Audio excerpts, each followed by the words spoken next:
اس دن میں اپنے اوم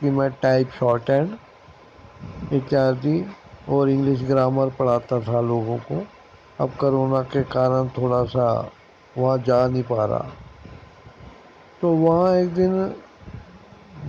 ایک بیچ میں اسٹوڈنٹس کم آئے تھے، تو ایک لڑکا تھا جتیندر جو نزدیک ہی کسی گاؤں کا رہنے والا تھا۔ اس نے مجھے بڑا ہسٹوریکل کوشچن پوچھ لیا، کہتا ہے سر جی آپ یوٹیوب پہ بہت سارے روسٹنگ چینل کھول کے تو ویڈیو ڈالتے ہو، میں آپ سے جاننا چاہتا ہوں کہ پاکستان فتح حال کیوں ہے؟ اس میں کوئی اتپادن نہیں ہوتا ہے، صرف آتنکوادی پیدا ہوتے ہیں، بس وہاں آتنکوادی پیدا ہو رہے ہیں، وہاں کتے گھوڑے گدھے چائنا کو بیچے جا رہے ہیں، چائنا کے پاس زمین گروی رکھی جا رہی ہے، وہاں جنتا کا بھلا کرنے کے لیے کوئی بھی نیتا نہیں سوچتا، جھوٹ جھوٹ بولتے رہتے ہیں ہمارے پاس 25 گرام کے ایٹم بم ہیں، ہمارے سبزی والے بینگنوں کے روپ میں بم لے کے گھوم رہے ہیں، ہر ریڑھی والے کے پاس پستول ہے، بم ہے، بندوق ہے، اور وہ لوگ افغانستان میں، عراق میں، ہر جگہ جہاں موقع ملتا ہے وہاں اپنے آتنکوادی بھیج کے لڑائی میں کود پڑتے ہیں۔ ایک دن شیخ رشید سبزی منڈی میں گیا ہوا تھا، پہلے تو وہاں وہ گلی سڑی کیچڑ میں پڑی ہوئی سبزیوں کے اوپر پاؤں رکھنے سے پھسل کے گر گیا، اس کے بعد جب اس کے پاس بھیڑ اس کو اٹھانے کے لیے جمع ہوئی تو کئی لوگوں نے گیس بھرے وسفوٹ کیے، تب شیخ رشید کو غلط فہمی ہوگی کہ ان کی سبزی منڈی میں جو سبزی والے ہیں وہ کچھ گرام کے ایٹم بم لے کے گھوم رہے ہیں، آدم بو کرتے ہوئے یہ لوگ پارلیمنٹ میں آتے ہیں اور وہاں پھر آپس میں بھڑ جاتے ہیں جیسے کوئی جن بھوت، ہو سوری، جن بھوت کے نام سے مجھے یاد آیا کہ میں نے اس کو کہا کہ بھیا جتیندر ایک چیز بتا، پاکستان کا قائد اعظم کون سا قاعدہ ادھر کوئی قاعدہ کیا؟ وہ ہنسا، میں نے کہا یار خیر چھوڑ، قائد اعظم وہاں کا جو ہے وہ اس کا نام کیا تھا؟ تو کہنے لگا جی کچھ وہ بھوت پریت کی نسل کا بندہ ہے، وہ کوئی جن۔ میں کہا نہیں بچوں، اپنی اتہاس کو مت بھولو، وہ جنہ ہے جنہ، اور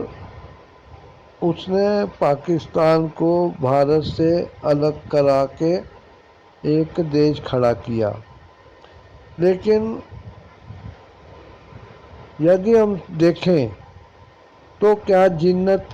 جنہ جو تھا اس کی نیت تھی کہ کسی دیش کو وہ الگ کر کے اپنے لوگوں کو وہ سب چیزیں دیتا جو ہندوستان میں مسلمانوں کو نہیں مل رہی تھی؟ بس اس کی تو ایک ضد تھی کہ بھارت کو ٹکڑا کر دوں، دو ٹکڑے میں بانٹ دوں، اس کی یہ نہیں تھی کہ ہمیں جو وکاس یہاں نہیں مل رہا وہ ہم وہاں کریں گے، ایسی اس کی کوئی نیت ہی نہیں تھی، وہ تو بنا سپنے دیکھے ہی کام کرنے لگا، اور اس نے جو قاعدہ بنایا وہ تھا آتنکواد پھیلاؤ، آتنکواد کا سودا کرو، آتنکواد کو بیچو، یہی قاعدہ ہے، اسی لیے اس کو کہتے ہیں قائد اعظم، جس نے کوئی سنویدھان لکھت میں نہیں بنایا۔ اگر بھارت کے اور پاکستان کے سنویدھان کو، جو کہ قاعدہ فائدہ کہتے ہیں، اکٹھا رکھا جائے تو وہ 0%۔ جنہوں میں اتنی کوالٹی نہیں تھی کہ وہ اچھا نیتا بن پاتا۔ نہرو جی نے تو صحیح کہا تھا کہ بیٹے تجھے تو میں چپڑاسی تک نہ لگنے دوں، تو کہتا پردھان منتری بنوں گا یا اپ پردھان منتری۔ اسی بات سے چڑ کے اس نے گھونسلہ توڑ کے اس کو 2 ٹکڑوں میں بانٹ دیا۔ لیکن اس کے اندر نہ تو گیان تھا، نہ ویوستھا تھی، نہ مینجمنٹ آتا تھا۔ اس نے اپنے جو کچھ ساتھ کے گنڈے تھے جن کی سہایتا سے اس نے مار کاٹ مچائی تھی، ان کو ایک کھلے میدان میں 5-4 چکر لگا کے زمین پہ کرالنگ کرا کے اس نے ایک خاکی وردی والا ان کو دلا دی اور کہا یہ ہے پاکستان کی فوج۔ اور پاکستان کی فوج دنیا میں نرالی ہے، جو کہ جنرل ہی راشٹرپتی بن بیٹھتا ہے۔ اس دن ایک شیخ چلی قسم کا ان کا نیتا، جو کہ کوئی منتری شنتری یا اس کا ٹٹا ہے، وہ کہتا ہماری فوج نے چوڑیاں نہیں پہنی ہوئی۔ ابے سالے گھاگرا بھی تو پہنا ہوا ہے تمہاری فوج نے، جب جب لڑائی ہوئی تب تک تمہاری فوج کی ہندوستان کے فوجیوں نے نتھ اتاری، تم بھول جاتے ہو اس چیز کو؟ بے شرم کہیں کہ چائنا سے تم ایٹم بم لے کے آ گئے ہو، جس دن تم ایٹم بم کو پھوڑو گے تو اس پہ سے سڑے ہوئے سموسے نکلیں گے، جیسے سموسے لفافے کے پھٹنے پہ نکلے ہوں۔ کوئی تمہاری پلاننگ نہیں تھی، جنہ کی پلاننگ نہیں تھی تمہارے لیے۔ ٹی وی چینل پہ جب یہ پاکستانی نیتا لوگ پینل میں آ کے بیٹھتے ہیں تو بات کرتے کرتے اتنا بھڑک جاتے ہیں کہ پہلے تو وہ میز پہ ہاتھ مار مار کے چلاتے ہیں، اس کے بعد کھڑے ہو جاتے ہیں، پھر کرسی چھوڑ کے کھلے فرش پہ آ جاتے ہیں۔ اس کے بعد جب ایک دوسرے کے کندھے پہ ہاتھ رکھتے ہیں تو داڑھی نوچنے کے لیے ان کے ہاتھ آگے بڑھ جاتے ہیں، اور جب ایک نیچے گرتا ہے تو دوسرا کہتا ہے او گھومیو او گھومیو او گھومیو او گھومیو ہائے مورا گھاگرا او ہو ہے میں نکلا تڑک پہ لاہور آ۔ پھر میں نے جتیندر کی طرف دیکھ کے کہا سمجھ گئے بچوں